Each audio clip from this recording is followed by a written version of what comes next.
sistólico, y ahí están los soplos. Y todo después de todo ruido, después del segundo ruido, todo soplo después del segundo ruido, disculpen, vendría a ser un soplo diastólico, ¿no? Hay chasquidos de apertura, hay los protésicos, generalmente están en vez del primero o del segundo ruido cardíaco.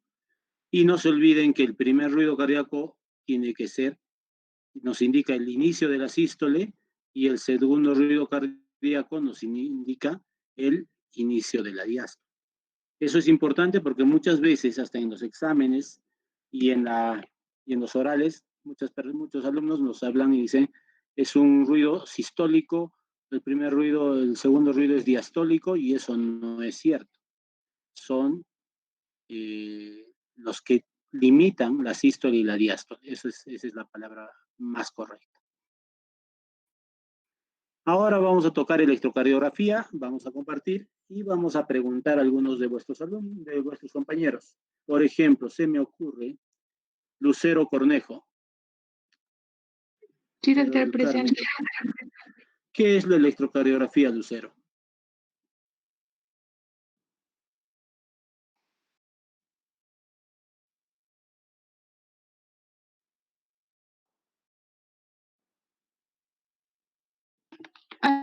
Doctor, disculpe. No podía prender mi micro de nuevo. Ya, la electrocardiografía es un examen complementario que se utiliza en la semiología cardiológica, que es para evaluar al paciente y ver cómo se encuentran los vectores eléctricos que produce el corazón con la puesta de los electrodos. O sea, vendría a ser registro de Es un estudio. registro gráfico de la actividad eléctrica del corazón. Es un registro. Hasta ahí está correcto, ¿no?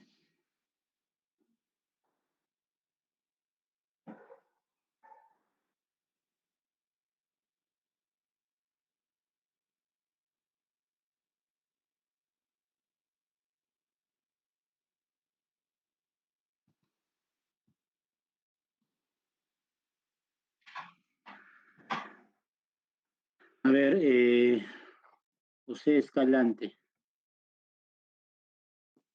Presente, doctor. José, ¿cuáles son las partes del electrocardiograma? ¿O cómo se toma el electrocardiograma? ¿Sabes? No le está entendiendo bien la pregunta, doctor, disculpe. Ya. ¿Qué necesitas para tomar un electrocardiograma?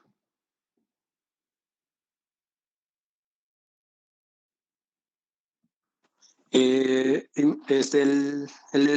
electrocardiógrafo, doctor, la máquina. Ya, muy bien, la máquina. ¿Y la máquina qué partes contiene? O sea, tienes el electrocardiógrafo.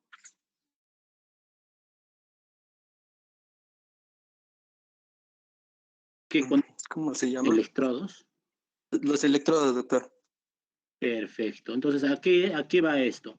El electrocardiograma, como dice vuestra compañera, vendría a ser el registro gráfico de la actividad eléctrica del corazón, que se obtiene, como dice vuestro compañero, por unos electrodos de superficie que se ponen en el cuerpo. Es un método no invasivo, ¿no? Y lo único que tienes que poner son algunos pinzas en las extremidades y unos chupones a nivel del tórax. Entonces, José, ¿cuántas derivaciones conoces? Disculpe, doctor, no se escucha muy bien, perdón. ¿Cuántas derivaciones conoces? Vamos a ver las derivaciones bipolares, doctor, que va a ser la derivación 1, la derivación 2 y la derivación 3. En cuanto a la derivación 1, va a establecer la conexión entre el brazo derecho y el izquierdo. La derivación 2 va a unir el brazo derecho con la pierna izquierda. La derivación 3 va a estar en relación al brazo izquierdo con la pierna izquierda. Y en cuanto a y hay también las derivaciones unipolares, doctor. Gracias, Percy. Solís, Lisset.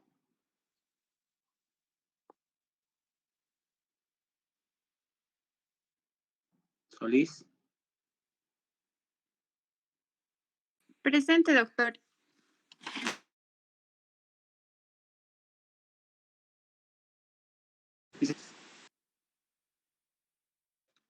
Doctor, ¿me escucha? Sí, te Bien, para escuchamos. comenzar tenemos ¿Qué dos otras derivaciones derivaciones en conocen? el electrocardiograma. Vamos a ver que hay derivaciones de miembros, o también estos son conocidos como derivaciones frontales, que son 6. Estas se van a dividir, como dijo el compañero, en las bipolares y unipolares, 3 cada una. Ahora, dentro de las 6 derivaciones restantes que faltan, vamos a tener las derivaciones precordiales o también llamadas horizontales, que estas también son 6. Entonces, estas son las únicas unipolares, van a ir desde B1 hasta B6. Esas serían todas las derivaciones. Y dentro de las unipolares está lo que es la derivación ABR, ABL y ABF también. Gracias, Lisette. Entonces, como bien dice vuestra compañera, hay 12 derivaciones. Entonces, con esa parte introductoria, vamos a presentar nuestra pantalla y vamos a ver el tema de hoy.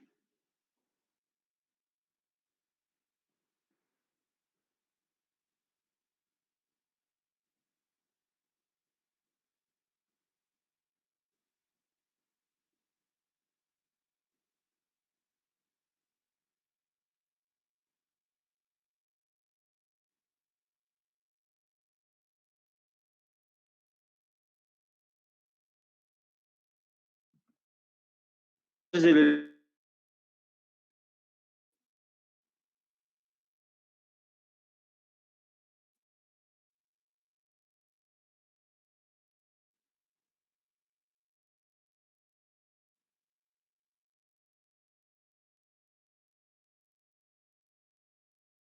y vendría a ser despolarización auricular y la despolarización y repolarización ventricular. El corazón podría considerarse como una bomba electromecánica, es decir, un sistema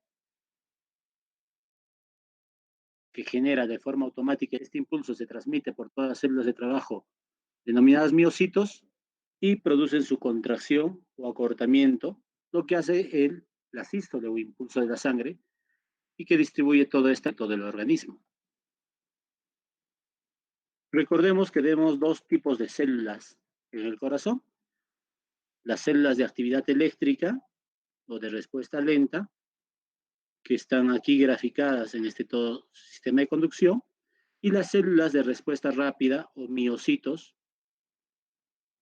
propiamente dichos. Las células de respuesta lenta, las células eléctricas, tienen un sistema de conducción cardíaco que se origina en el nodo sinusal. Hay un grupo de células que están a nivel del nodo sinusal, que está más o menos en la aurícula derecha a nivel de la desembocadura de la vena cava superior, y esta genera el impulso eléctrico y lo transmite a la aurícula derecha y hacia el nodo auriculoventricular, que en realidad está un poco más arriba, a través de 3 haces: el anterior, el medio y el posterior. El anterior da una rama de Wenckebach y da la conexión a la aurícula izquierda. A nivel del nodo auriculoventricular, que está en el polígono aquí, se llega y enlentece la conducción, se hace mucho más lenta, y después pasa las de His, que se divide, que es muy corta y gruesa, y se divide en 2 ramas: la rama derecha, que es más delgada, larga, y la rama izquierda, que es más gruesa y corta, y se divide en 3 subramas: la anterosuperior, la medial, que no está aquí graficado, y la posterior-inferior, para después ambas dar a las fibras de Purkinje, la red de Purkinje, donde la velocidad es extremadamente alta. A nivel de las aurículas y del nodo sinusal, están más o menos alrededor de 1500, 2000 milímetros por segundo. A nivel del nodo AB, en la parte más compacta, se enlentece hasta 50 milímetros por segundo, después se eleva hasta 3000, y el nivel de las fibras y la red de Purkinje está casi alrededor de 4000 milímetros por segundo. O sea, es altísima la velocidad. Este enlentecimiento hace que nos dé tiempo que las aurículas se contraigan y haya el llenado ventricular. En semiología siempre comienzo mis clases con la fisiología del corazón, ¿no? ¿Cuál es la sístole, la diástole? Lo que deben recordar ustedes, ¿no? Partes de la sístole, partes de la diástole, no se olviden de la relajación isovolumétrica, el llenado rápido, el llenado lento, la contracción auricular o sístole auricular, y en la sístole propiamente dicha de los ventrículos está la contracción isovolumétrica, la eyección rápida y la eyección lenta. Entonces, todo esto, por el sistema de conducción eléctrica, va a producir una contracción, una sístole tanto de las aurículas y después de los ventrículos. Esto hace que la bomba electromecánica, por esta actividad eléctrica y por la contracción, la parte mecánica, haga que la sangre discurra, en el caso del lado derecho, a la circulación menor. El ventrículo derecho lleva la sangre hacia los pulmones, donde se oxigena, y después regresa a través de las venas pulmonares, ingresa a la aurícula izquierda, a través de la mitral ingresa al ventrículo izquierdo, y en la sístole ventricular expulsa la sangre a través de la aorta a todo el sistema, a todo el organismo, a todo el sistema circulatorio, entonces, o al aparato circulatorio. Entonces vamos a tener esta actividad electromecánica que funciona normalmente cuando funciona adecuadamente el sistema de conducción y funciona adecuadamente el sistema de contracción ventricular y de las válvulas. Cuando falla uno de estos, comienzan los problemas de los bloqueos cardíacos, ¿no? Y ahí en electrocardiografía vamos a tocar un poco, o al final, cuando veamos arritmias, que es bloqueo de primer grado, de segundo grado y de tercer grado. Un ejemplo, tenemos en emergencia ahora del seguro un paciente que tiene un bloqueo auriculoventricular por esta falla del nodo auriculoventricular. Pues las aurículas se están contrayendo por su lado, los ventrículos por 68 latidos por minuto. El día lunes vamos a ponerle un marcapaso. Un marcapaso, vamos a operar y le vamos a poner un marcapaso que es un cable que entra hasta acá al ventrículo derecho y lo que hace es hacer la contracción del ventrículo derecho. Nuevamente, los tipos de células cardíacas, hay células automáticas o de respuesta lenta, las células eléctricas que generan su propio impulso eléctrico, y las células musculares o de respuesta rápida o miocitos propiamente dicha, las que están en espera de una despolarización, de una orden de las células automáticas o eléctricas para contraerse, ¿no? Están en espera, en stand-by y se contraen rápidamente, y son las encargadas de la parte mecánica del corazón. El potencial de acción, que es solo un recuerdo, esto lo han hecho en segundo y también lo han hecho en semiología. De las células de respuesta rápida es diferente a las células de respuesta lenta.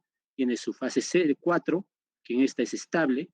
Después la fase 0 de despolarización, la fase 1 y 2 de meseta, la fase 3 de repolarización y nuevamente la fase 4. La gran diferencia entre estas células de respuesta rápida y las células de respuesta lenta es que la fase 4 en las células eléctricas es inestable por la entrada de potasio, llega a un potencial de umbral y hace la despolarización y genera el impulso eléctrico. Esta es más inestable o con menor pendiente o con mayor pendiente a nivel del nodo sinusal y por eso es que comanda la actividad eléctrica del corazón. Y miren esta fase 4 comparada con la fase 4 del ventrículo. Entonces, si les preguntan o si ustedes se preguntan alguna vez por qué el nodo sinusal comanda la despolarización de los ventrículos, porque es el comando eléctrico del corazón el nodo sinusal, y por eso llamamos ritmo sinusal, es porque la fase 4 de despolarización es más inestable y cada segundo, o un poco más, en algunas personas que es un poco en menor tiempo, se despolariza y genera el impulso eléctrico que después es conducido a todo el corazón. Si fallase el nodo sinusal, como en las enfermedades del nodo sinusal, comanda el nodo auriculoventricular. Si falla este, comanda el haz de His. Si falla las ramas del haz de His, las fibras de Purkinje. Y si falla todo o no comanda, pues actúa el músculo ventricular, ¿no? Con su despolarización. Entonces, los potenciales eléctricos son producidos en el corazón como esta suma de pequeñas cantidades de electricidad generadas tanto por las células individuales del músculo cardíaco, y esto se produce durante la despolarización y la repolarización.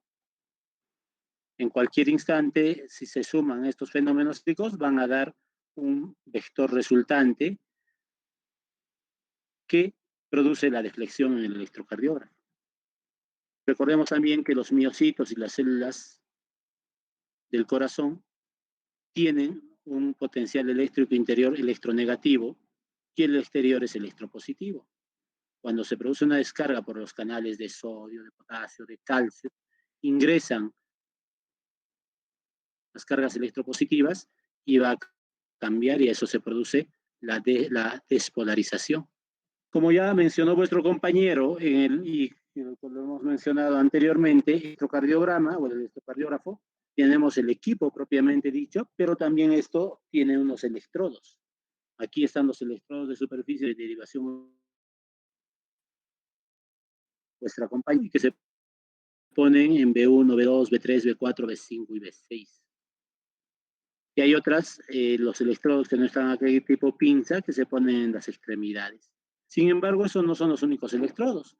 Por ejemplo, hay otros estudios como el Holter, que es un electrocardiograma, pero de 24 horas, en la que ya no se utilizan este tipo de electrodos, sino son unos electrodos planos que se pegan a la piel del paciente. O los electrodos de la prueba de esfuerzo, que es un electrocardiograma, pero en actividad física, que también son algo similares. Como hemos mencionado, esta actividad eléctrica del corazón se tiene que registrar y se debe registrar en un papel milimetrado.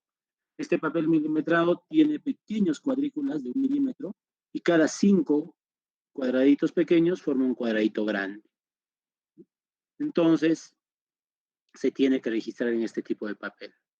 La velocidad que es importante a la cual debe programarse el electrocardiógrafo es a la velocidad de 25 milímetros por segundo. Y la otra velocidad que también tienen los electrocardiógrafos es la de 50 milímetros por segundo, quiere decir que va más rápido. ¿Cuándo se utiliza esta velocidad? Cuando tenemos arritmias con frecuencias muy altas, en las que no se evidencia bien los complejos QRS, la onda P, y se les pone a 50 milímetros, entonces el papel va tan rápido y las ondas se separan y se puede analizar mejor las ondas del electrocardiograma. Lo ideal y lo que siempre deben tomar es a 25 milímetros por segundo.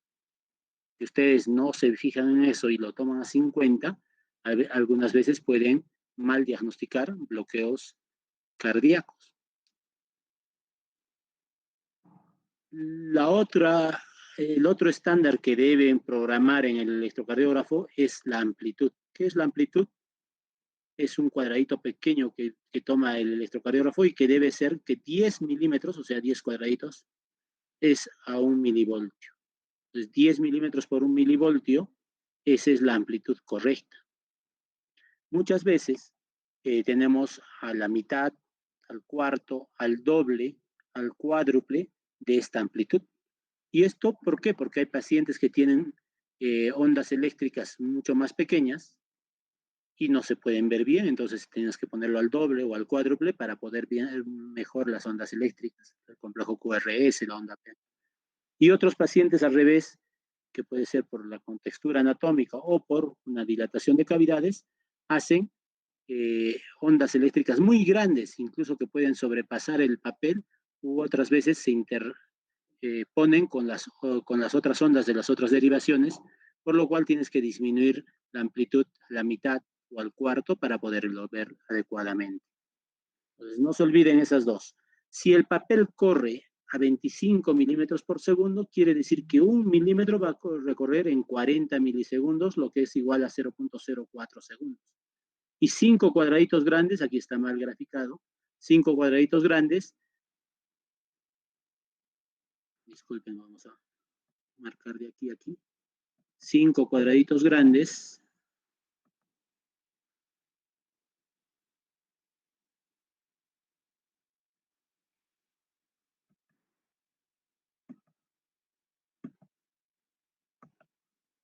1, 2, 3, 4, 5, va a ser 0.2 segundos, lo que es mismo 200 milisegundos.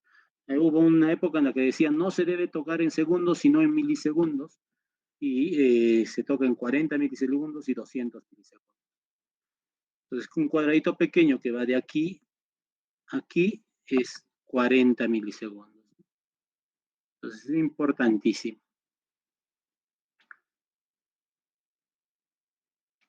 Como dijo vuestra compañera Solís, existen derivaciones del electrocardiograma.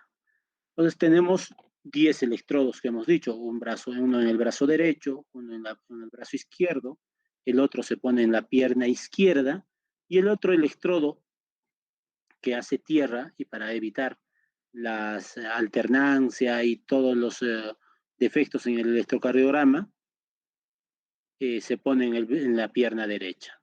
Y los otros electrodos se ponen a nivel de tórax, desde a nivel de B4 y B5, y lo vamos a ver en unos instantes más. Entonces esos 6 electrodos que se ponen, desde B1 hasta B6, más los 4 de las extremidades, hacen derivaciones, y hacen 12 derivaciones clásicas, pero no son las únicas. ¿Qué es una derivación del electrocardiograma? Vendría a ser el punto de observación de los diferentes fenómenos eléctricos del corazón. Cada uno registrará la despolarización como la repolarización. Y es igual como observar. Si ustedes observan a lo lejos un celular, solo van a ver la pantalla, pero no van a ver la profundidad, no va a ver qué hay en la parte lateral, no van a ver qué hay en la parte posterior, los lentes y demás. Entonces, igual, en el electrocardiograma no podemos ver solo una derivación, tenemos que ver las diferentes caras del corazón. Para eso son las derivaciones del electrocardiograma. Existen entonces dos tipos de derivaciones típicas, que ya lo mencionaron. Las derivaciones de miembros o del plano frontal, que se originan por estos electrodos en las extremidades, y las derivaciones del plano horizontal o torácicas, que son las que se ponen en el tórax. Las derivaciones del plano frontal también se dividen en dos: las derivaciones bipolares y las derivaciones monopolares. Y las derivaciones del plano horizontal, todas son unipolares, ¿no? Con las derivaciones del plano frontal podemos tener 6 derivaciones, 3 bipolares y 3 monopolares. Y aquí están. Las monopolares, la derivación amplificada del brazo derecho, right, de su sigla en inglés, AVR, la derivación amplificada del brazo izquierdo o del voltaje izquierdo, en el brazo izquierdo es ABL, que está en menos 30 grados, ABR en menos 150 grados, y la derivación de la extremidad, que es AVF, que está a 90 grados. La del brazo derecho, que les he dicho que es la de tierra y que evita la alternancia y todas las irregularidades en el electrocardiograma y en el registro, no se cuenta. Entonces ya vienen 3. Y después haces la combinación. Cuando combinas y solo tomas lo que genera entre el brazo derecho y el brazo izquierdo, se genera la derivación 1, que está a 0 grados. Entre el brazo derecho y la pierna se genera la derivación 2, que está a 60 grados, más positivo. Y entre el brazo izquierdo y la pierna izquierda está la derivación 3, que está a 120 grados. Si todos estos ponemos en el plano cartesiano, vamos a encontrar 1, derivación con 0 grados, 2 con más 60 grados, 3 con ABF con más 90 grados, 3 con más 120 grados, y las que van hacia la derecha, la VR menos 150 grados, y la que va a la izquierda, la AVL, a menos 30 grados. Esto es importante recordar cuando hagamos eje eléctrico cardíaco. Entonces, si nosotros ponemos un electrodo en el brazo derecho, otro electrodo en el brazo izquierdo y otro en la pierna izquierda, vamos a obtener las derivaciones bipolares. Derivación 1, derivación 2 que va a 60 grados, este triángulo es equilátero, aunque no lo parezca aquí, y la derivación 3 que va a 120 grados. Y si es que cogemos solo las derivaciones unipolares, ABR a menos 150 grados, AVL a menos 30 grados y ABF a más 90 grados. Si ponemos los electrodos de horizontales, B1 vendría a ser en el cuarto espacio intercostal paraesternal, o sea, al lado de esternón derecho, B2 en el paraesternal izquierdo, B4 en la línea medio clavicular izquierda y B3 en la mitad entre B2 y B4. B5 en la línea axilar anterior del quinto espacio intercostal y B6 en la línea axilar media del quinto espacio intercostal. Aquí también podemos ver cómo queda B1, B2, B3, B4, B5 y B6. Esos son los lugares donde se deben poner estos electrodos. ¿Cómo se genera el electrocardiograma normal? Y vamos a ver en diferentes derivaciones. Primero veremos en las derivaciones del plano frontal.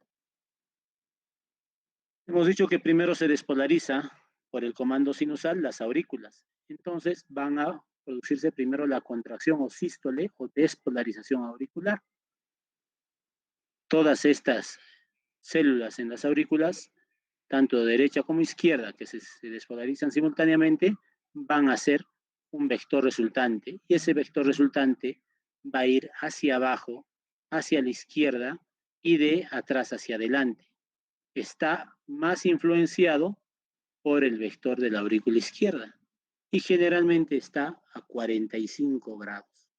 Esto representa su cabeza a 45 grados de la derivación 1, generando una onda positiva, por consiguiente, denominada onda P.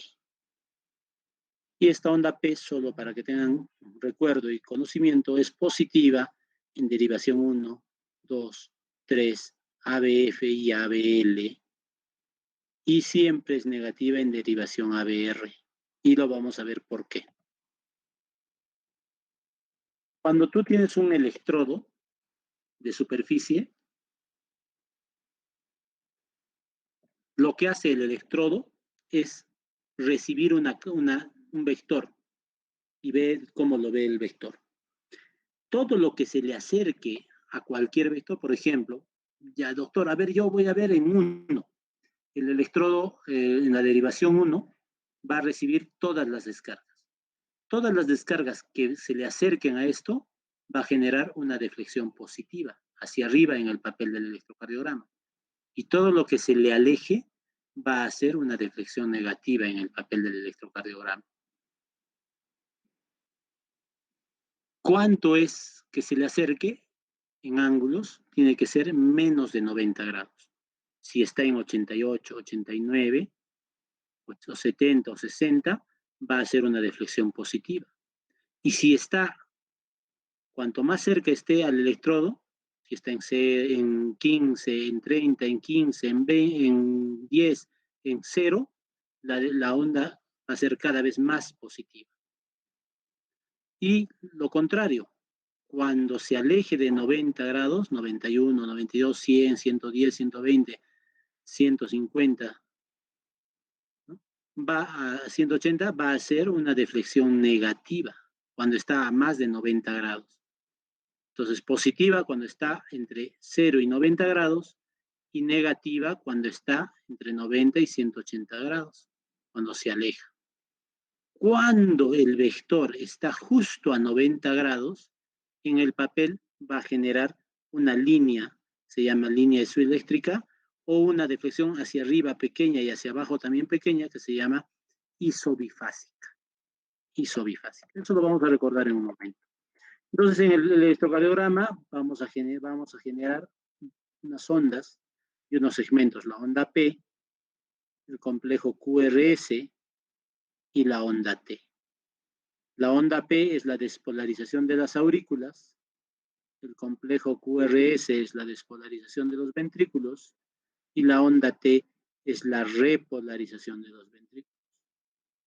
Y si es que vemos qué actividad eléctrica está produciéndose, vemos a ver que la excitación del nodo sinusal viene justo antes de la onda P, la conducción del nodo sinusal hasta las aurículas va después, y después inicia la despolarización recién de las aurículas, que vendría a ser el inicio de la onda P. La velocidad es tan rápida que llega la onda al nodo AB. Miren, durante la despolarización de las aurículas ya llegó al nodo auriculoventricular. Si este no tendría un endentecimiento, como hemos mencionado, se despolarizaría inmediatamente los ventrículos y sería no tan eficiente esta bomba electromecánica, o algunas veces incompatible con la vida. Y la llegada de la completa despolarización auricular se produce al final de la onda P. Cuando la actividad eléctrica alcanza el haz de His, estamos en el PR, en el inicio. Cuando llega a las ramas del haz de His, estamos en la mitad más o menos, a las fibras de Purkinje al final, y esta sí rápidamente llega a los ventrículos y despolariza, lo cual da el inicio de la despolarización ventricular, que vendría a ser el inicio del complejo QRS. Y después llega una completa despolarización ventricular, que es al final del complejo QRS. Y después ya viene la repolarización de los ventrículos, que es la onda T. Y si nosotros preguntábamos, ¿y las aurículas no se repolarizan? Sí, sí se repolarizan, pero justo coincide con el complejo QRS y no se observa en el electrocardiograma.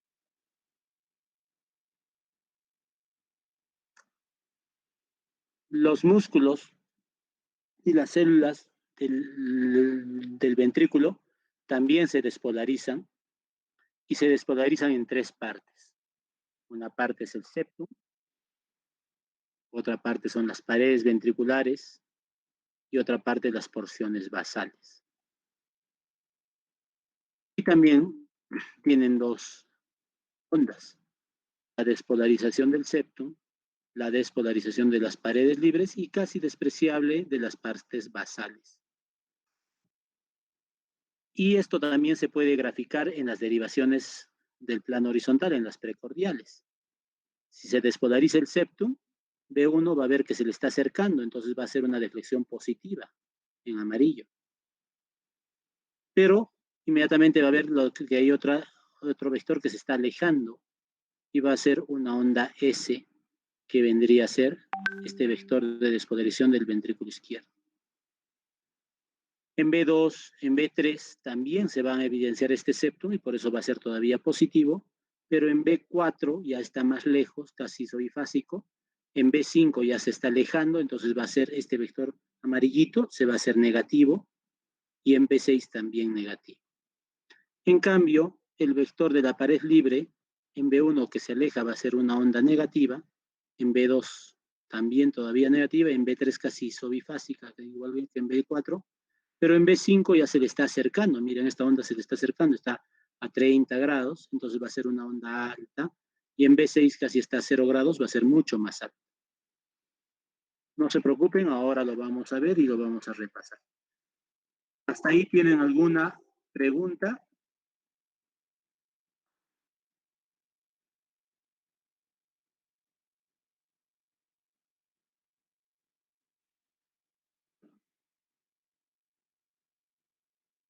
Bueno, ya hemos hablado del corazón, sus cavidades. Entonces, las células eléctricas y las células mecánicas del corazón tienen ciertas propiedades. Una es la de conducir el impulso eléctrico, que funciona en las dos células, tanto eléctricas como mecánicas, y es la propiedad de conductividad. La otra de generar el impulso eléctrico, que es propiamente de las células eléctricas, y a nivel del nodo sinusal, del nodo AB, de las de His, de las fibras de Purkinje y de los ventrículos, y es el automatismo, generan su propio impulso eléctrico. Otra propiedad de los miocitos es la excitabilidad, que es tanto en las células eléctricas como en las mecánicas, que ellos son capaces de despolarizarse ni bien llega una orden eléctrica, esa es la propiedad de excitabilidad. Y en los miocitos propiamente dichos, o células mecánicas, la propiedad de contractibilidad, de contraerse. Y cuando se contraen en grupo, hacen la función de bomba o de eyección del ventrículo, de los ventrículos o de las aurículas. A diferencia del músculo estriado, el músculo cardíaco no necesita neurotransmisores para contraerse, porque genera sus propios potenciales, eso se llama automatismo.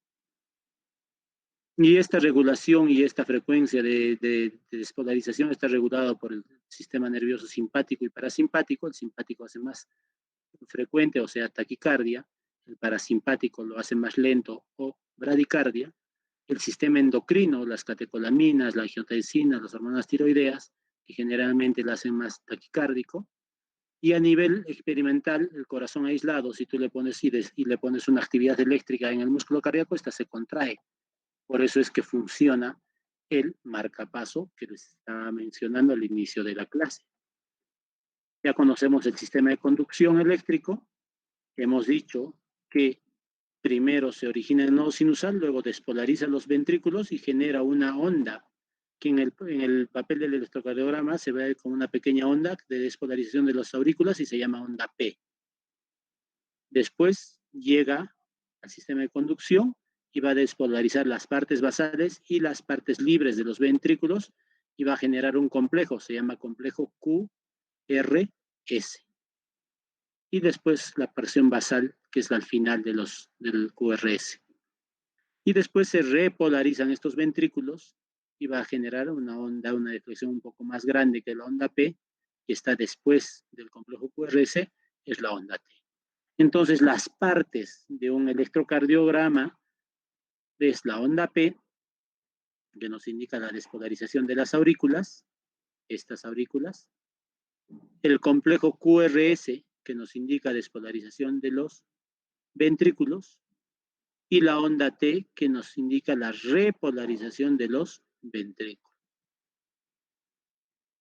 Repitiendo entonces, el electrocardiograma vendría a ser el registro gráfico de la actividad eléctrica del corazón y que proporciona información muy valiosa acerca de la orientación anatómica del corazón por su eje, el tamaño relativo de las cámaras, sea las auriculares, las ventriculares, el trastorno del ritmo, si está en ritmo sinusal, si está en fibrilación auricular, si tiene extrasístoles, trastornos de la conducción como los bloqueos completos o incompletos de las ramas derecha e izquierda, los bloqueos de la conducción a nivel auriculoventricular como de primero, segundo o tercer grado.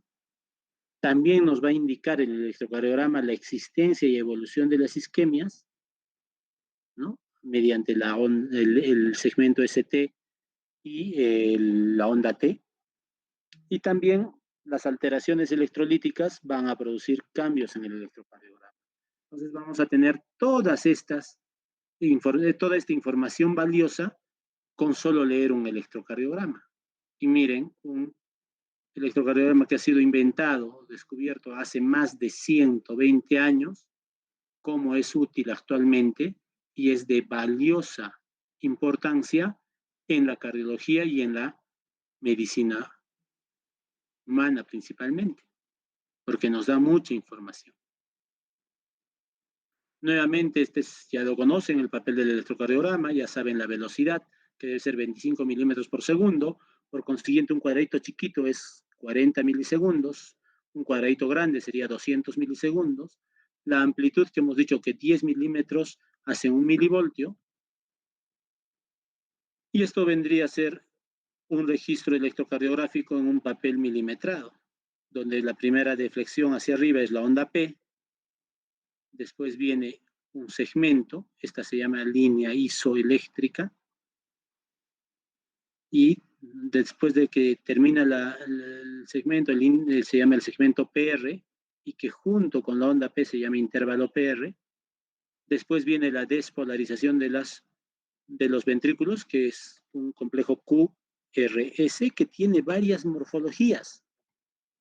Muchas veces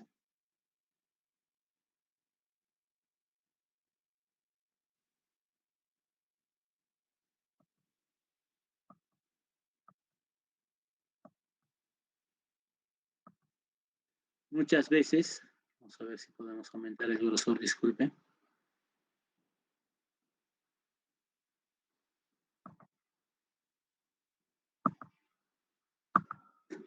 Muchas veces no existe esta onda Q.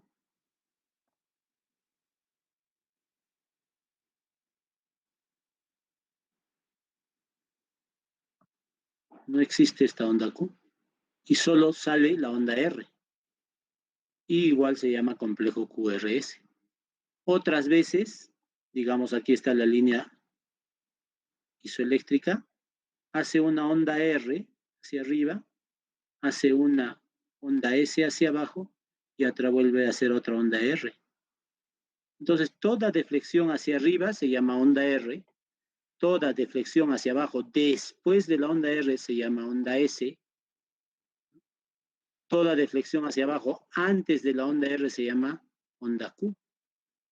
Por eso se llama complejo QRS.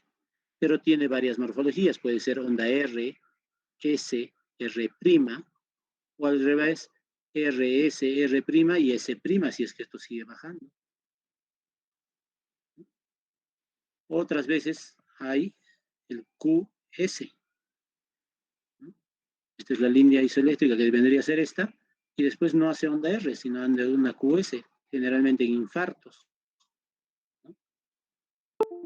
O solo hay una onda R sola. Igual son los complejos QRS, pero que hay varias variaciones. Y después de esto viene la repolarización de los ventrículos, que vendría a ser la onda T.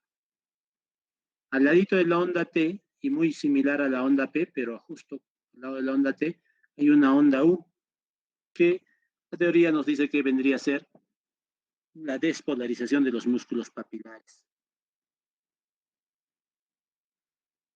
Así como ven, hay unas ondas, que son la onda P, el complejo QRS y la onda T. Hay unos segmentos que solo son líneas, que es el PR y el ST, desde el final del complejo QRS hasta la onda T.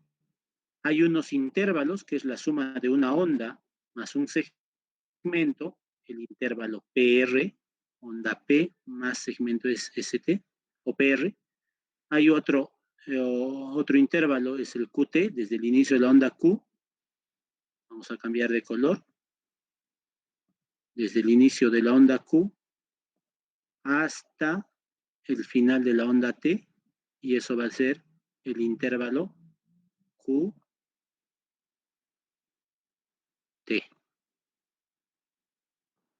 El QT.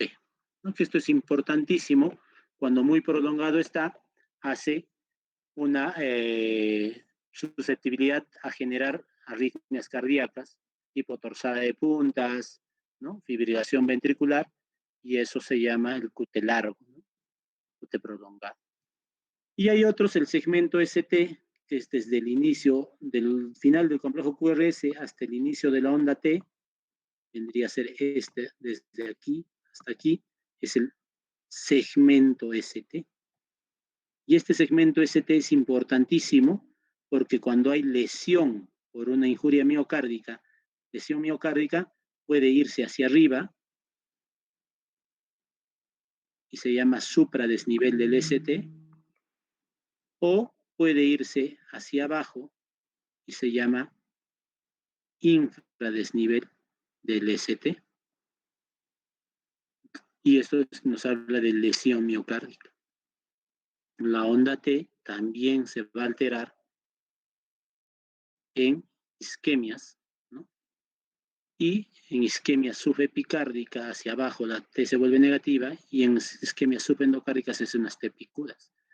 Todas estas alteraciones se van a ver en el electrocardiograma, por eso que le dije que informan isquemias, informan trastornos hidroelectrolíticos, informan crecimiento de cavidades, alteraciones del ritmo. Este vendría a ser un electrocardiograma normal con sus 12 derivaciones, derivaciones del plano frontal. Ahora, a ver, vamos a ver cómo Está vamos ahora. entrecortado, doctor. Sí, le escucho, doctor. Doctor, sí se le escucha. Doctor, sí se le escucha. Doctor, sí se le escucha. Lo más probable es que tengan problemas.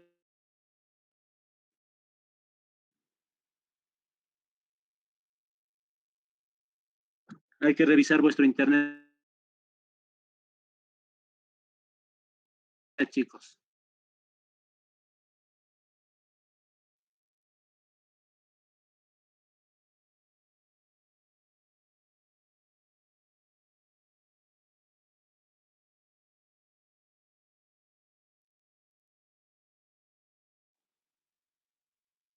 A ver, vamos a continuar. Entonces, esto vendría a ser un electrocardiograma. Variaciones. Y si a veces hay una pequeña tecla en el electrocardiograma y que si ustedes lo alteran, puede ser que la derivación 1 esté y después viene la derivación B2 y luego la ABR y la derivación B5 y después la 3 y varía. Entonces, lo correcto para leer es en esta forma. 1, 2, 3, AVR, AVL, AVF, y de B1, B2, B3, B4, B5, B6. Y este es un electrocardiograma normal.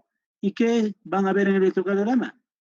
Lo que hemos mencionado, una onda P, un complejo QRS y una onda T, y esto se repite nuevamente.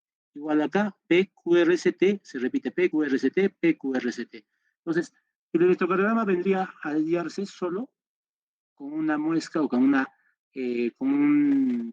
gráfica de esta despolarización y repolarización aurículo-ventricular, y eso es lo que podríamos ver, y que se repite, ¿no?, con cada latido cardíaco. Que puede haber irregularidades, como aquí, miren, aquí no hay regular, acá es más corto el tiempo, acá es más largo, más corto, más largo, más corto, igual, un poco más largo, un poco más corto, mucho más corto y más largo, ¿no? Y nos puede dar mucha valiosa información.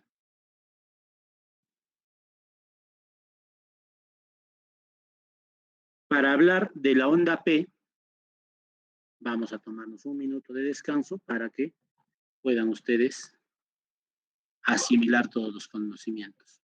¿Preguntas hasta ahí, chicos?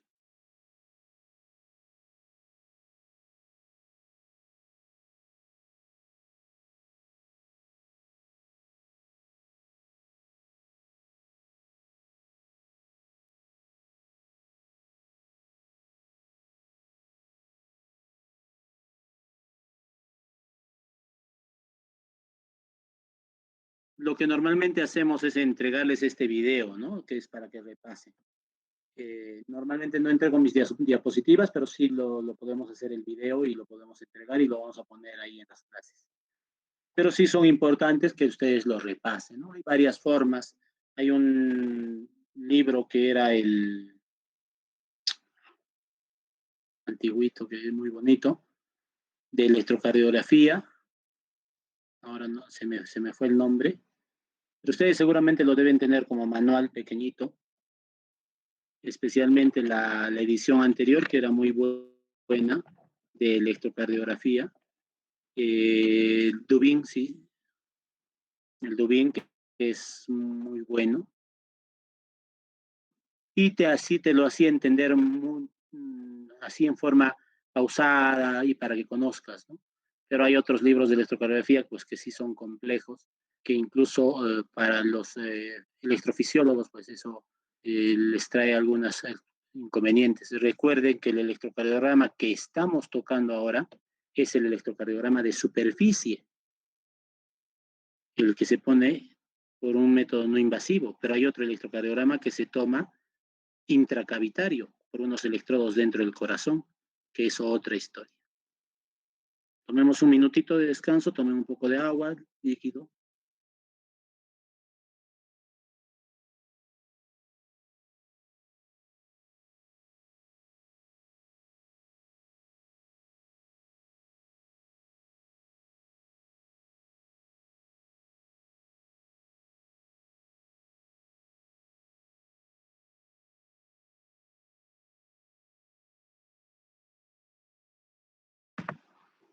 Listo, continuamos.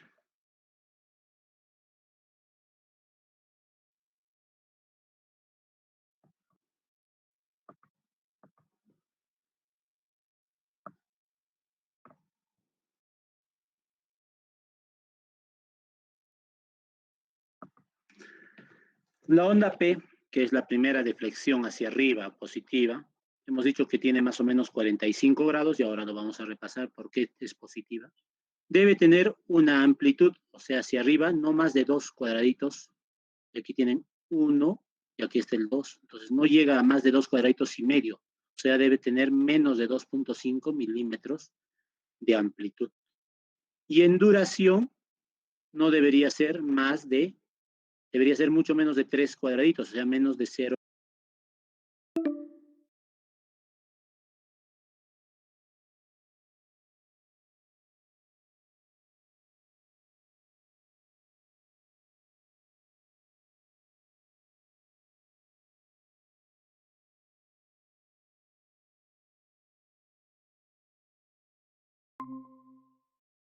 Complejo QRS, hemos dicho que este es el intervalo PR. Este intervalo PR debe ser de 3 a 5 cuadraditos, o sea, de 120 a 200 milisegundos. Cuando va más de 200, o sea, 220, 240 o más, se denomina bloqueo auriculoventricular de primer grado, que no es importante, pero ya nos está indicando que hay algo de alteración en la conducción entre las aurículas y el nodo auriculoventricular y llegando hasta los ventrículos. El complejo QRS también tiene una duración que debe ser menor a 2 cuadraditos, o sea, 100 milisegundos o 0.10 segundos. Y para decir bloqueo completo de rama debe ser mayor a 0.12 segundos o mayor a 120 milisegundos. Y si es bloqueo incompleto va a ser menor a 0.12 segundos. La unión entre el complejo QRS y el segmento ST se llama punto J. Y ese es el inicio del centro. Entonces, muchas personas tienen un punto J más elevado que otras, especialmente cuando hay repolarización precoz. Después viene el segmento ST, que debe estar a la misma altura de la línea isoeléctrica, ¿no? Si se eleva, nos puede indicar isquemia o lesión subepicárdica. Si disminuye, nos va a indicar lesión subendocárdica. Y después viene la onda T, que es la repolarización de los ventrículos, que generalmente no debe ser más de 25% de la onda R. También nos va a indicar su forma, si es picuda, si es normal, si está negativa, si está plana. Y pegadito a la onda T hay una onda que es la onda U, que ya hemos mencionado antes, la fisiopatología o cómo se produce. Y no se olviden de este intervalo, desde el inicio del complejo QRS hasta el final de la onda T, que es el intervalo QT, que esto nos indica la despolarización y la repolarización ventricular. Y no debe ser más de 500 milisegundos. Lo ideal es 460. En las mujeres hasta 470. Algunos dicen varones hasta 450. Pero si va de más de 500 está el riesgo de desarrollar arritmias cardíacas. Y hay muchos medicamentos, y ahora con el famoso COVID, han utilizado hidroxicloroquina, que ya no se utiliza, que alargaba el QT, la acitromicina, que alarga el QT, y hay otros medicamentos como la amiodarona, que también prolonga el QT. Repasando entonces, el electrocardiograma tiene 12 derivaciones, que son las diferentes formas de ver y diferentes puntos de vista del corazón. Hay derivaciones del plano frontal, o por los electrodos de miembros, o derivaciones de miembros. Están las unipolares, ABR, ABL, ABF, y las bipolares, derivación 1, derivación 2 y derivación 3. Acá miren las derivaciones bipolares, derivación 1, derivación 2 y derivación 3. Y estos producen un triángulo equilátero, es decir, que hay 60 grados en los ángulos, y esto se puede poner al plano cartesiano. Entonces la derivación 1 sería 0 grados, la derivación 2 está a 60 grados, y la derivación 3 estaría a 120 grados, si lo ponemos en el plano cartesiano. Y las unipolares, que es ABR a menos 150 grados, ABL a menos 30 grados y ABF a 90 grados. Entonces, derivaciones unipolares de sus siglas en inglés, amplificación o derivación amplificada derecha, de right, left y foot, es los que hablan en AVL y AVF. Derivación unipolar, entonces, ABR en brazo derecho, más menos 150, ABL en el brazo izquierdo, menos 30, y ABF a más 90 grados. Y las derivaciones precordiales, B1, B2, B3, B4, B5 y B6 en las líneas, en los lugares que hemos mencionado. Cuarto espacio intercostal, para external derecho B1, para external izquierdo B2, línea medio clavicular B3 o B4 y en la mitad de los dos B3, línea axilar anterior B5 y línea axilar media B6. También hemos dicho que en el papel lo que genera el electrocardiógrafo, si es que no hay ninguna onda, se llama línea isoeléctrica. Es una línea recta. Y toda deflexión que va hacia arriba se llama onda positiva, que nos está indicando que desde donde estamos viendo el electrodo va a menos de 90 grados. Y cuanto más grande sea, se está aproximando al cero. La onda negativa, cuando se aleja más de 90 grados, y la onda isobifásica o isoeléctrica cuando está justo a 90 grados. Lee el vector resultante. Cuando hablamos de despolarización, hablamos de contracción o de sístole, y cuando hablamos de repolarización, hablamos de dilatación o diástole.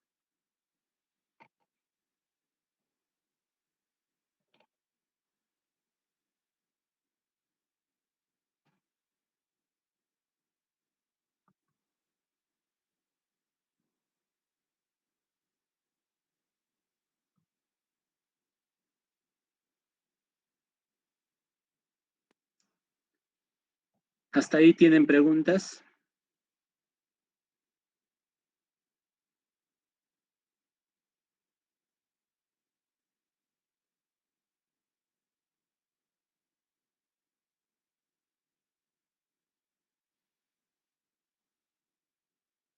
Karen. No.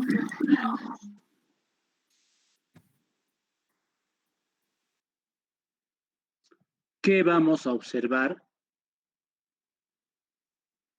en el electrocardiograma? Lo primero que debemos ver, ya les hemos dicho al inicio, la velocidad a la que están tomando y la amplitud a la que están tomando. Lo siguiente que deben ver es el ritmo, en qué ritmo está. Lo tercero, la frecuencia.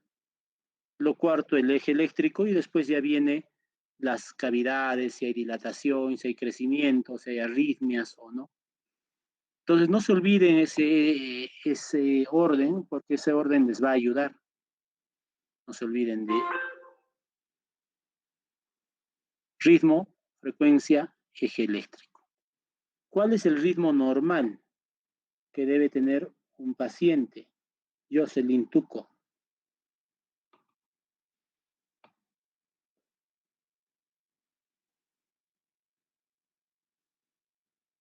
Sí, doctor, ¿me escucha? Recién te escucho. ¿Cuál es el ritmo normal? En una frecuencia cardíaca entre 60 a 100 latidos por minuto, doctor. La frecuencia es otra cosa, Nicole. Ritmo. ¿El ritmo del corazón cuál es? ¿Sabes?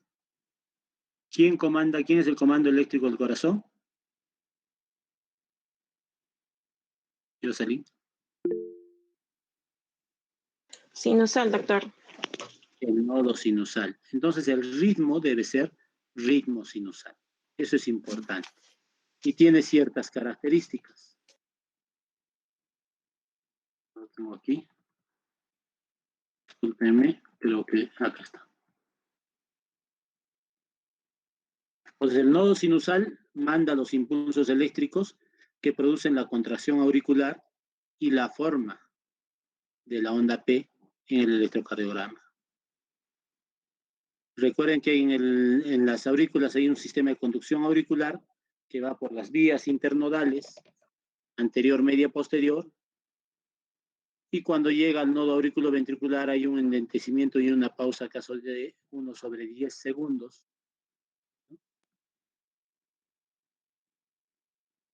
después ya va a los ventrículos. Entonces el ritmo normal debe ser, ¿no?, un ritmo regular. La despolarización va a ser regular, entonces va a ser de igual distancia entre las ondas semejantes, o sea, entre las ondas P o entre las ondas R o entre las ondas T. Las ondas P deben ser de igual morfología y que preceden un complejo QRS en una derivación. Entonces, existen características para decir qué es un ritmo sinusal.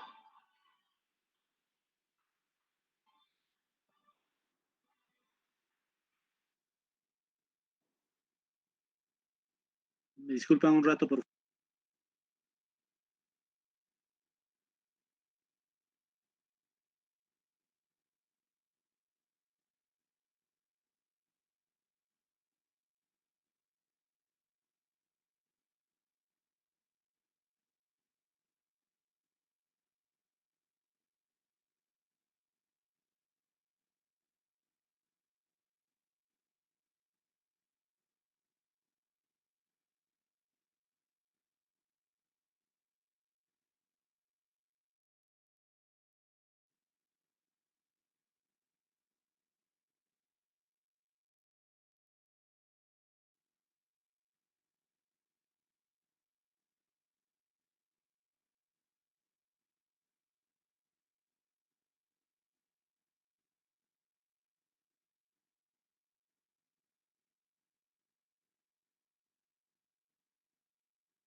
Hay unas emergencias y nos están llamando del hospital.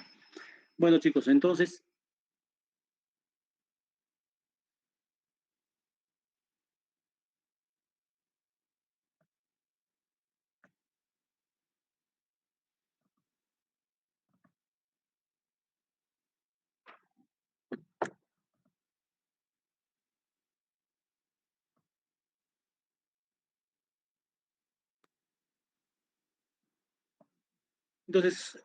hay características. A ver, vamos a preguntar. Rosa Gutiérrez. Presente, doctor. Rosa, dinos las 6 características del ritmo sinusal.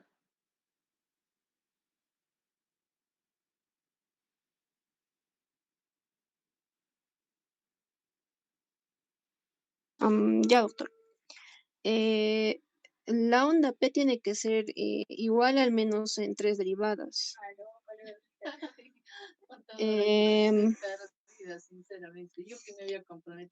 La P debe ser igual en 3 derivadas. ¿Cómo es eso? Tiene que estar en la derivada 2 ABF y de 1. 2 debe estar, lo primero que debes decir es, lo primero que debemos tener es que debe haber una onda P que precede a todo complejo QRS. Esa es la primera característica. Otra característica, lo que está diciendo vuestra compañera, esa onda P tiene que tener la misma forma en una derivada. En una derivada roja. ¿Qué quiere decir? Que todas las ondas P en derivación B5, todas las ondas P deben ser iguales. En derivación 1, todas las ondas P deben ser iguales. En derivación ABR, todas las ondas P deben ser iguales. Pero no puedes pensar que la onda P que ves en 1 sea igual que la AVR, o que la de B5, o la de 2, o la de 3, o la de ABF. En cada derivada es diferente, pero en esa derivada todas las ondas P deben ser de igual morfología.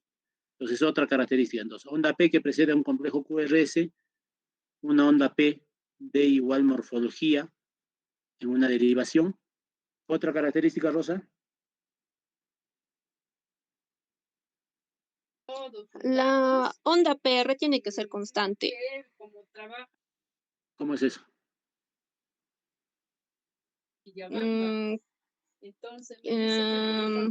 Que tiene que estar, el intervalo de PR tiene que ser constante y que tiene que preceder al complejo QRS siempre. O sea, la onda P que precede al complejo QRS, sí. El intervalo PR tiene que tener de 3 a 5 cuadraditos, o sea, de 120 a 200 milisegundos. ¿Qué más?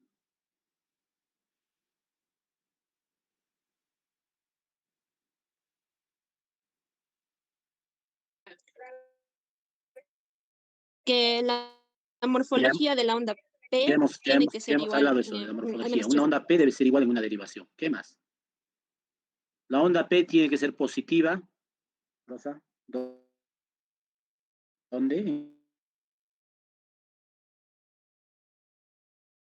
Sí. ¿No? Idealmente de 1, 2 ABF, puede ser en ABL y en ABR también. Otra, la onda P es negativa en AVR siempre.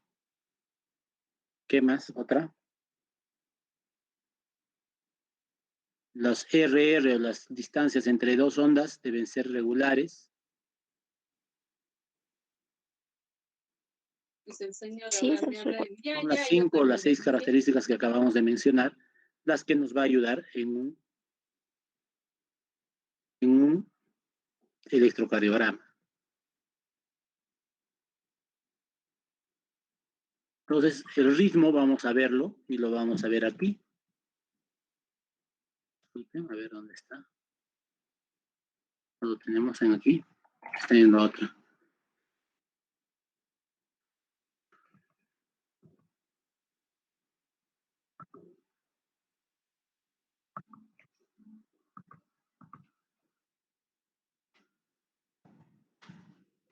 Tampoco está. Ahí está. Vamos a ver si cumplimos con esas características. A ver, Stephanie Quispe. Sí, doctor. Entonces, dinos si este electrocardiograma está en ritmo sinusal. Enséñanos cómo todas las características que hemos mencionado. Bueno, como dijimos primero, la onda PR siempre precede a un complejo QRS. Disculpa, no es onda PR, es onda P. Lo siento, disculpe. La onda P precede al complejo QRS. Mira, aquí está antes del complejo QRS. Si vamos a otra derivación, aquí está antes del complejo QRS. En otra derivación, aquí está antes del complejo QRS. En esta derivación también está antes. En esta está antes. Aquí también está, aquí también está, aquí también está. Aquí está, aquí está, aquí está. O sea, sí precede, hay una onda P que precede a todo complejo QRS. ¿Qué más? La morfología de la onda P es la misma en una derivación. Ya, todas estas ondas P se parecen en esta derivación, en estas son negativas, todas se parecen, en esta derivación todas se parecen, en esta con esta se parece, esta con esta se parece en algo, aquí también esta se parece a esta, entonces sí. ¿Otra característica? La onda P es positiva en T1, T2, ABF, ABL, como mencionó doctor. Entonces la onda P va hacia arriba, es positiva en 1, en 2, en ABF, también aquí en 3 y ABL. ¿Qué más? La onda P es negativa siempre en AVR. La onda P es negativa hacia abajo, es en AVR, está hacia abajo. ¿Qué otra? El intervalo PR siempre va a ser constante. Y el intervalo PR es de 3 a 5 cuadraditos, o sea, de 120 a 200 milisegundos, y es constante. ¿Qué más? Y el intervalo RR también es constante. Y la distancia entre dos ondas RR es constante, es regular, ¿no? Regular acá, acá, con cierta variación normal que es la arritmia sinusal fisiológica que tenemos todos los seres humanos. Entonces, este sería un ritmo sinusal. Sí, doctor. A ver, Stephanie Monterroso. Presente, doctor. Este vendría a ser un ritmo sinusal.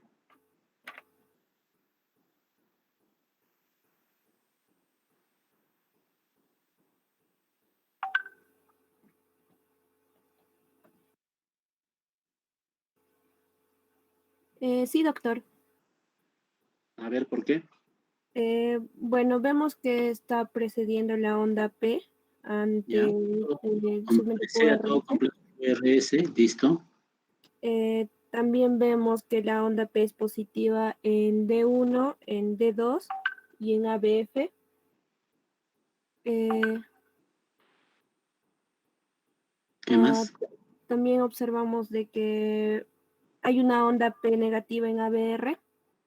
Muy bien. Vemos que la onda RR es regular. Ya, viene regular. Aquí también, aquí. ¿Qué más? Y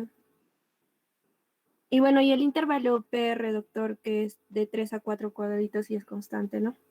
Ya, perfecto. Entonces son las 6 características de un ritmo sinusal. Pero algunas veces alguien me dijo, y la frecuencia va de 60 a 100. Si va a 110, ¿sería no ritmo sinusal? No. La taquicardia sinusal también es un ritmo sinusal, aunque la frecuencia vaya más de 100, ¿no? Alguna característica. Pablo Antonio Sea Salas.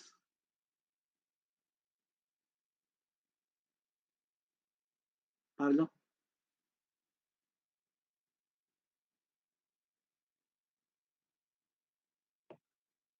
¿Vive Pablo? Doctor, me comunica de que su micrófono está mal logrado. No puede hablar. Está afónico, está afónico.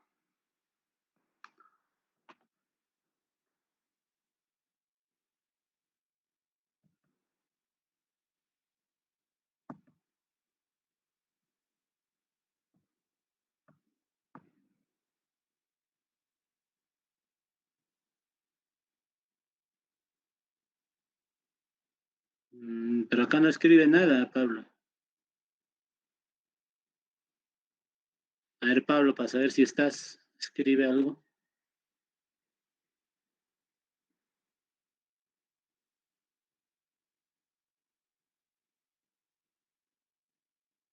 No lo veo.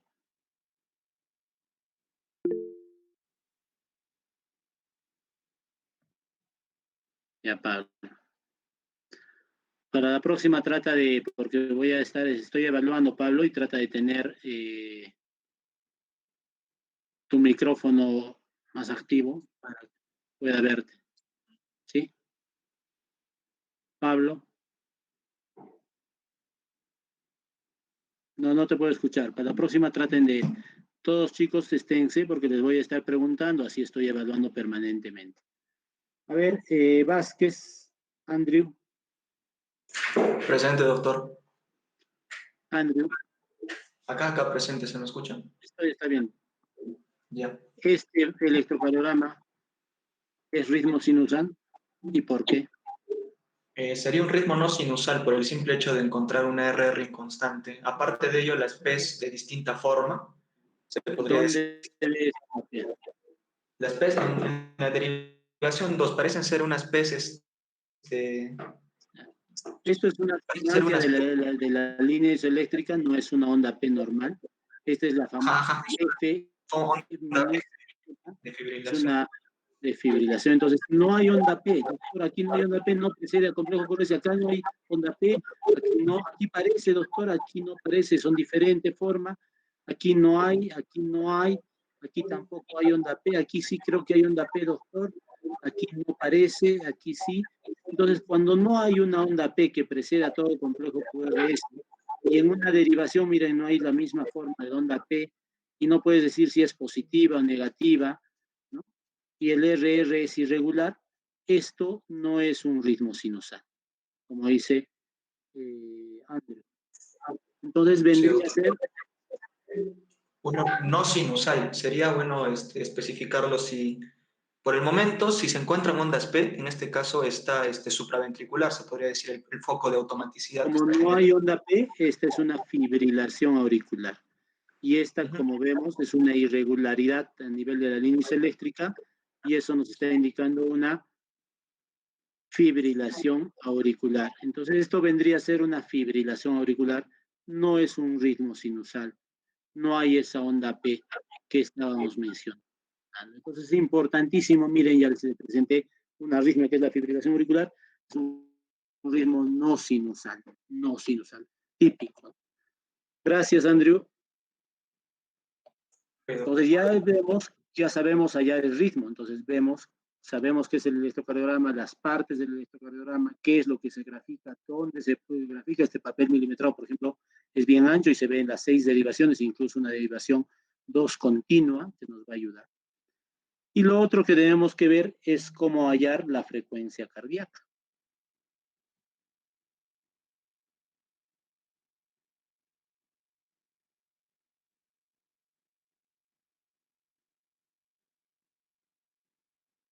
Entonces, la frecuencia cardíaca,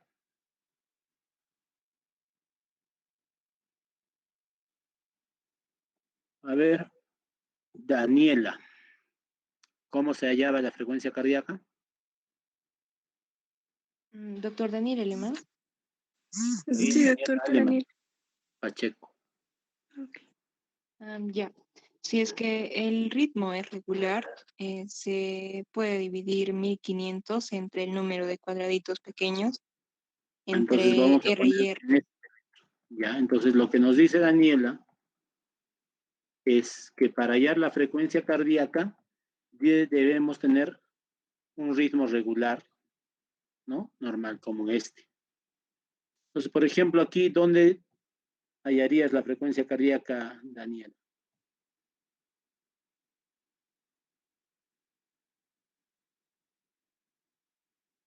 Doctor, ¿podría ser en B1? B1, muy bien. Acá está B1. Ujú. Acá coincide con esta línea grande, gruesa. Aquí también podrías tomar este porque coincide. Ya vamos a tomar, como tú dices, en B1. ¿Y de ahí qué tienes que hacer? Contar los cuadraditos pequeños entre R y R. No, este se llama S, ¿no? Entre S y S Entre S sería y en S. este caso. Vamos a ver cuántos cuadraditos hay. 5, 10, 15, 20, casi 25. Vamos a decir que sea 25. ¿Qué ahí tienes que hacer ahí? Ya tienes 25 cuadraditos. Ahora a 1500 lo divido entre 25 y esa ¿Y por sería qué 1500, Daniel? porque la velocidad del papel es 25 milímetros por segundo ¿Ya? y eso lo tenemos que multiplicar. En 60 segundos serían 1500, ¿no? Por eso esa constante de 1500. Chicos, entonces no se olviden, para hallar la frecuencia cardíaca, cuando el RR es regular, como en este caso, tienen que dividir 1500, que es la velocidad de todo el papel que pasa en un segundo, entre el número de cuadraditos que separan dos ondas. En este caso, Daniela ha escogido entre S y S. Ustedes pueden escoger entre R y R, otros entre la T y la otra onda T, pero les recomendamos que para que sea más fácil contar, y aquí coincidió con 25 casi cuadraditos, entre una onda R y otra onda R, ¿no? Entonces, si ustedes dividen 1500 entre 25, unís, ¿cuánto sale? 60, doctor. 60 latidos por minuto, muy bien. En este caso, Paola Apaza, ¿cuánto sería la frecuencia cardíaca? ¿Y dónde lo estás tomando?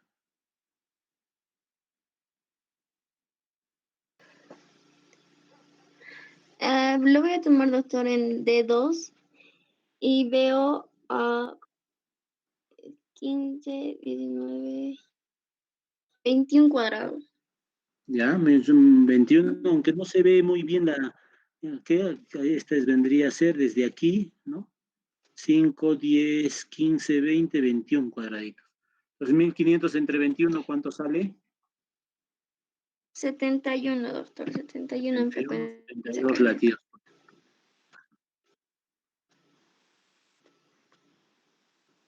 Y en este caso, Eunice, ¿podrías hacer esa división? ¿Podrías sacar cuánto es la frecuencia cardíaca?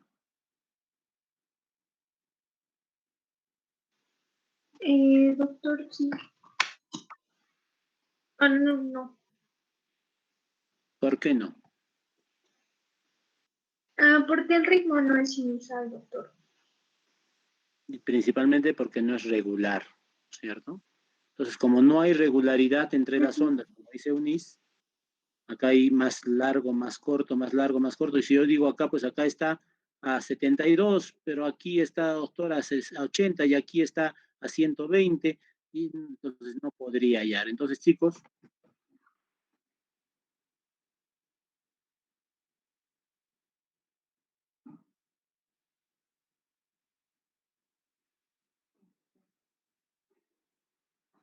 cuando ustedes tengan una RR irregular, como en este caso, no pueden utilizar esa fórmula de 1500 entre el número de cuadrados.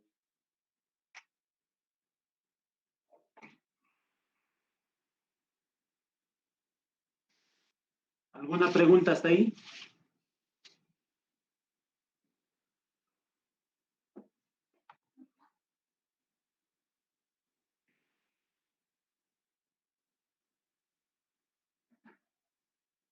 Sí, doctor, yo tengo una duda. Servicio.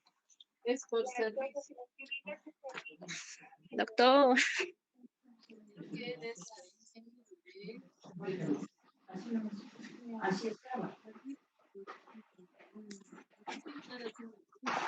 Dime.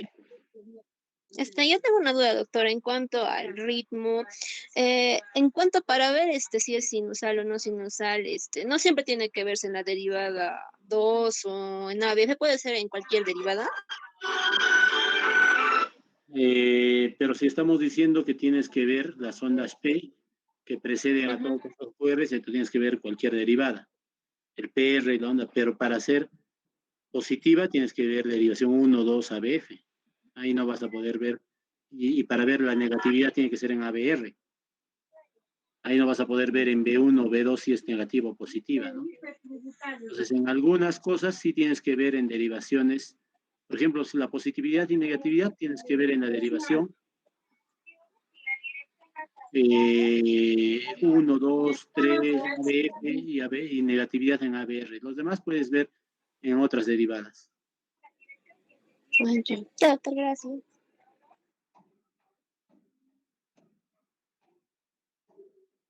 No, madrecita, no estoy atendiendo. Hasta el miércoles no voy a atender. Disculpen.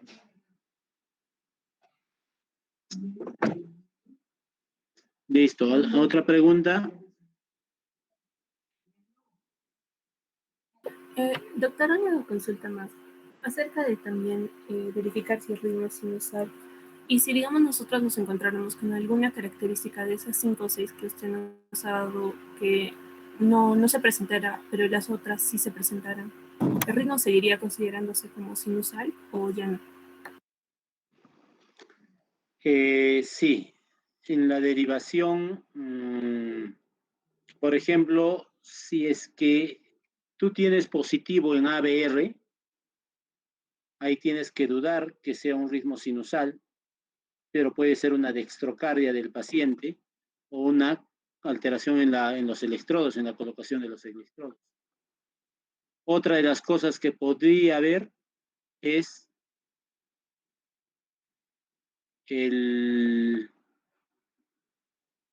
por ejemplo, que no puedas ver una onda P positiva y ves una onda P negativa en 1, en un 2, en 3, en ABF y con un PR más corto. Entonces ahí ya no sería un ritmo sinusal. Entonces, tendríamos que analizar cada caso, pero yo creo que si se altera estas, ya dejaría de ser un ritmo sinusal. Puede ser un ritmo nodal bajo, un ritmo auricular bajo, un ritmo nodal, ¿no? Entonces ya nos alteraría. Esas características deben estar. Ahora, doctor, yo no la veo en onda P positiva en 2, pero sí lo veo en 1 en ABF. Bueno, y con todas las demás características sigue siendo un ritmo sinusal. Gracias, doctor. ¿Alguna otra pregunta?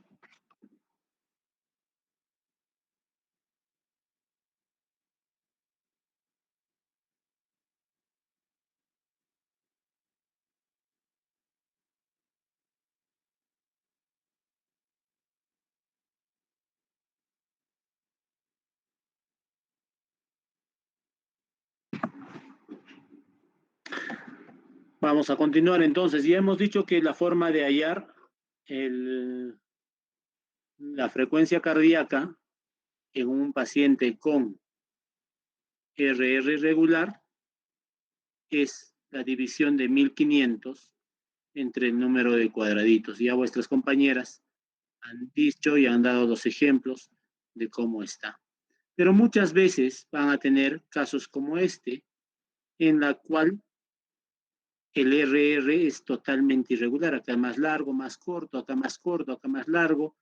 Entonces, cuando haya esta irregularidad en un electrocardiograma, lo que deben hacer es tomar una derivación larga. Y generalmente, por consenso mundial, se toma una derivación 2 larga.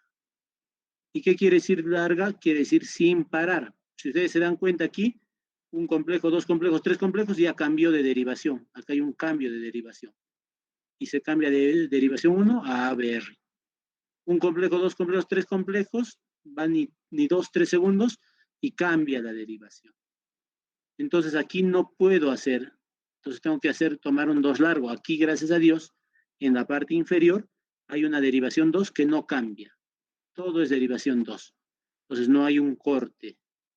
Y eso se llama derivación 2 largo. Entonces en esta derivación 2 larga debe durar por lo menos 6 segundos.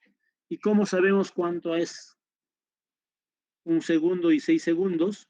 Si hemos dicho que la frecuencia y la duración de un cuadradito es 0.40 milisegundos y 5 cuadraditos grandes es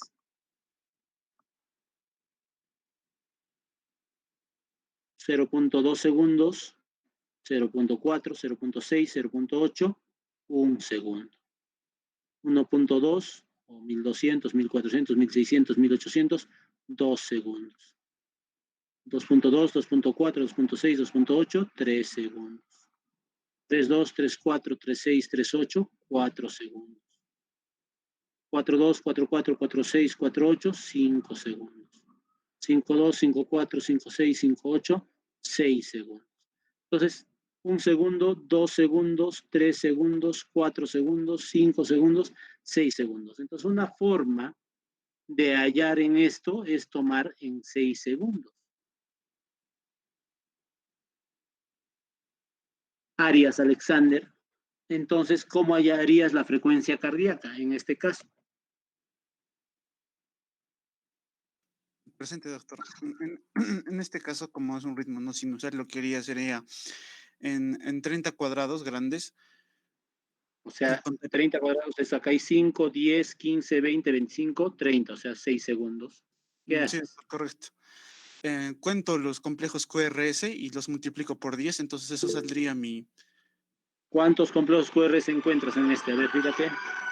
1, 2, 3, 4, 5, 6, 7, 8, doctor. Sería 80 la frecuencia cardíaca. Entonces tú dices, como hay 6 segundos y hay 8 en 6 segundos, en 60 segundos, ¿cuántos habrá? Entonces tienes que multiplicar por 10. 8 por 10 es 80. La frecuencia sería 80. Pero ¿habría alguna otra variación? Porque si tú tomas 80 ahí, estaría bien, pero si tomo acá 1, 2, 3, 4, 5, un segundo. 1, 2, 3, 4, 5, 2 segundos. 1, 2, 3, 4, 5, 3 segundos. ¿No? Si tomo en 1, en 2, en 3, en 4, en 5 y en 6, 1, 2, 3, 4, 5, 6, 7, 8, 9, acá sería 90. Podría haber alguna variación. Y si tomo solo en esta parte, incluyendo esta, podría ser hasta 100. Entonces, lo que dice vuestro compañero es cierto. O sea, una forma es conseguir seguir 6 segundos y ver cuántos complejos hay en 6 segundos y multiplicarlo por 10. El número de complejos y esa es la frecuencia. Si hay 10 complejos, 10 por 10 son 100. Si hay 15 complejos, son 150 la frecuencia cardíaca. Si hay 4 complejos, 4 por 10 son 40 la frecuencia cardíaca. Otros hacen en diferentes zonas, ¿no? A ver, en 3 segundos nomás. 1, 2, 3, ¿cuántos hay? 1, 2, 3, 4, 4 por 20, 80. Luego tomo acá 1, 2, 3. 1, 2, 3, 4, 5. 5 por 20, 100. Y así voy en varios y hago una suma y hay un promedio y más o menos la frecuencia cardíaca está entre 80, 90 o 100 latidos, en 90 de promedio de la frecuencia cardíaca. Esa es la forma de hallar frecuencia cardíaca en un paciente con RR irregular, en una arritmia, en un papel con arritmia cardíaca. Puede ser fibrilación auricular, taquicardia paroxística supraventricular, extrasístoles frecuentes, todo eso. ¿Preguntas, chicos?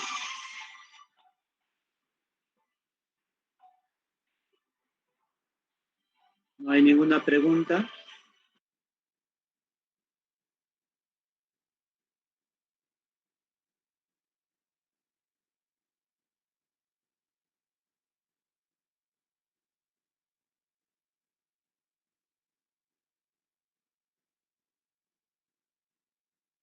O sea, si es regular, RR regular, lo que tienes que hallar es la 1500 entre el número cuadradito.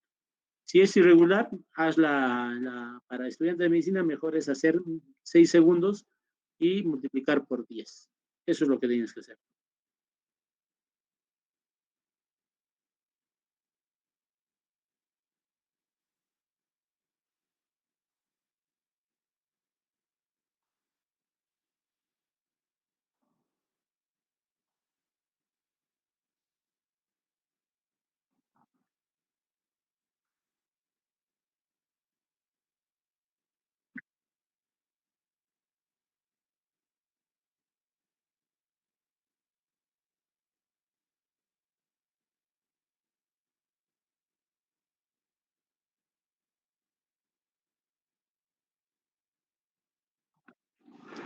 Yo te recomendaría que hagas un promedio.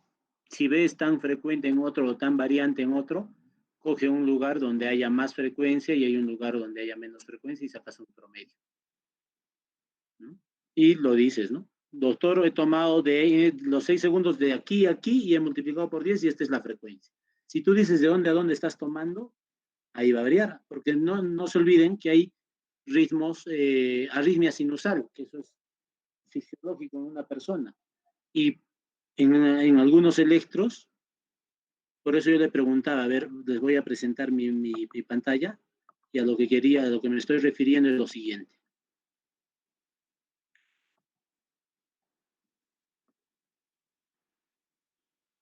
Por ejemplo,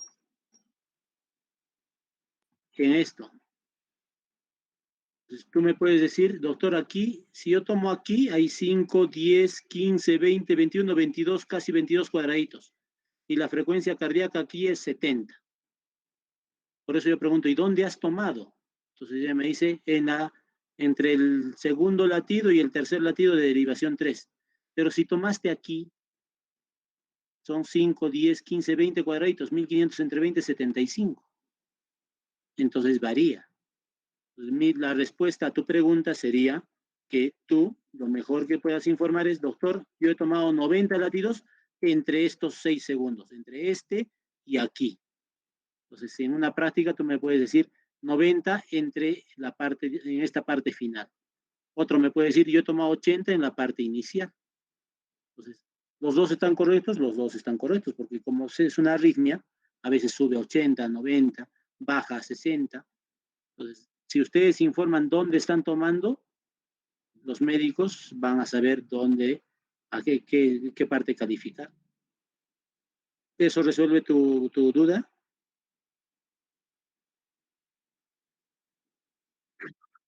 Perfecto. Entonces, ustedes tienen que decirme dónde lo están tomando. Lo que sí no podrías hacer es acá dividir 1500 entre el número. Y doctor, pero yo he hecho por la técnica de 1500. Y yo te voy a decir, ahí está incorrecto, porque aquí no puedes tomar la técnica de 1500, porque es totalmente irregular y ahí no sirve.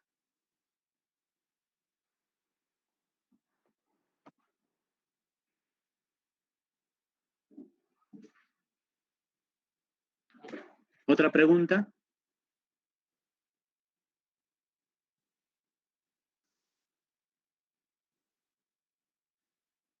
Y lo que vamos a hablar es el eje cardíaco.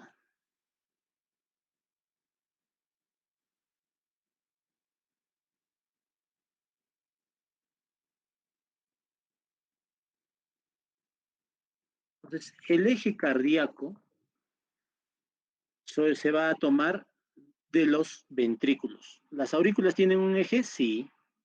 Y generalmente el eje de las aurículas hemos dicho que va a 45 grados.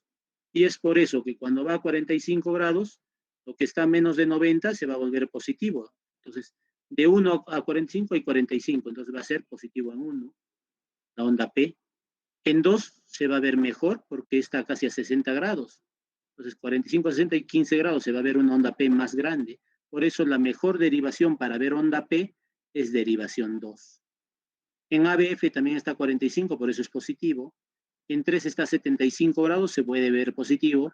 Y en ABL está a 75 grados, también se puede ver positivo, porque está a menos de 90. Pero en ABR está a más de 90, está a, aquí hay 150 más 40, 195 grados.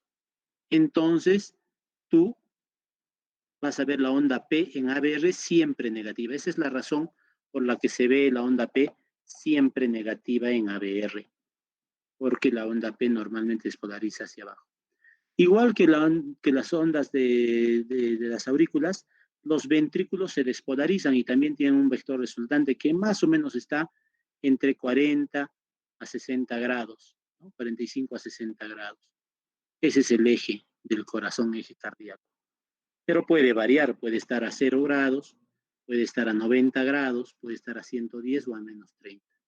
Entonces, el eje eléctrico cardíaco se corresponde y tiene un eje cardíaco que representa la dirección por la cual se propaga la despolarización ventricular.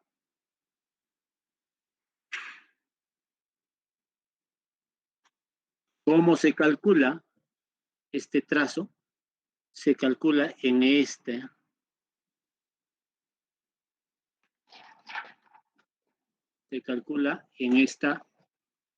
derivaciones, en las derivaciones del plano frontal, ¿no? En estas derivaciones del plano frontal y en este plano cartesiano. Para eso es importante, hay varias formas, la forma que vamos a hablar es ahora con la isobifásica. Deben recordar esto, que ABL está a menos 30 grados, que derivación 1 está a 0 grados, que derivación 2 está a 60 grados, que derivación ABF está a 90 grados, que derivación 3 está a 120 grados y que derivación ABR está a menos 150 grados. También tienen que recordar, tienen que saber que hay perpendiculares. Por ejemplo, 1 forma 90 grados ¿con quién?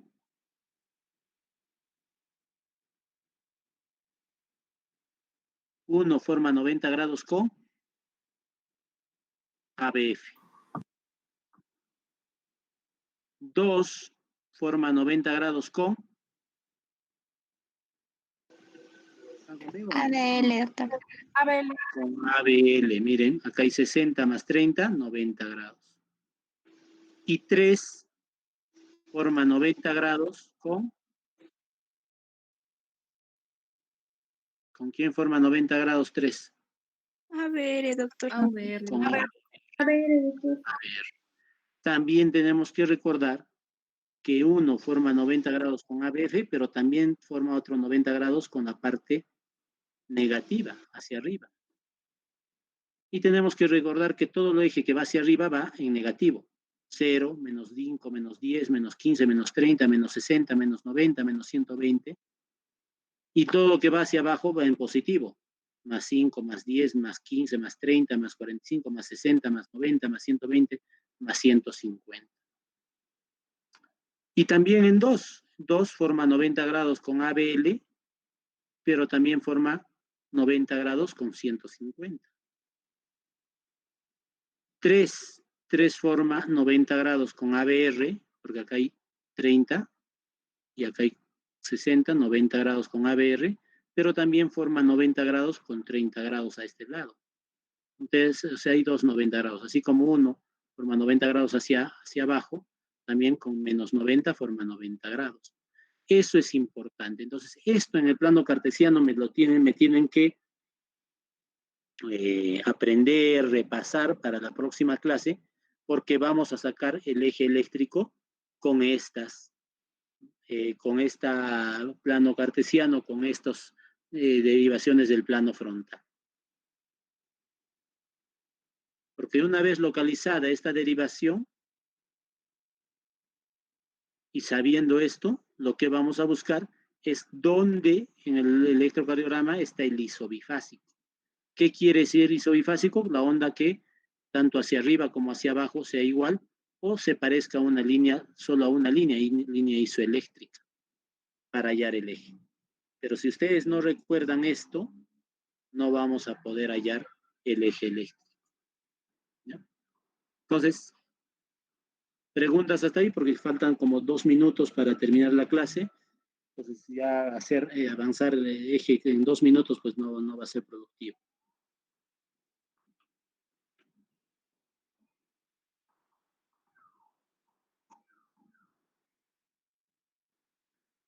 Karen, ¿preguntas? Doctor, disculpe, no, ninguna pregunta, pero quería saber, por favor, si me puede compartir el sílabus del curso.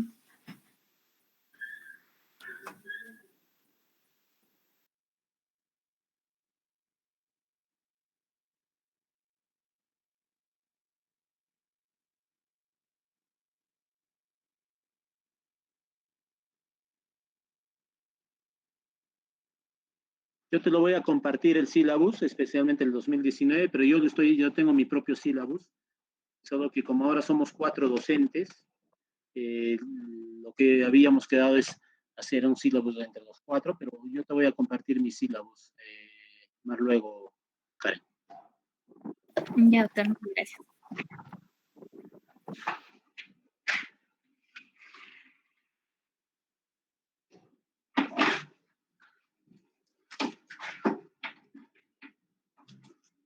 Chicos, ¿entendieron? ¿Les gustó la clase o tengo que corregir algunas cosas?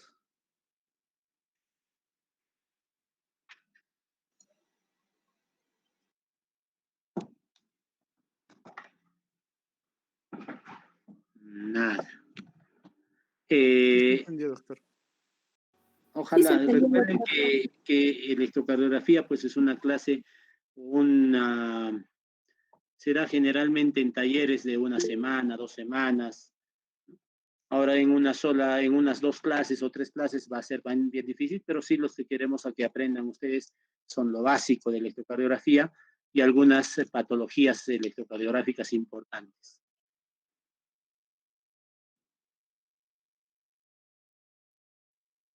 Listo, chicos, un abrazo, cuídense y nos vemos el próximo jueves.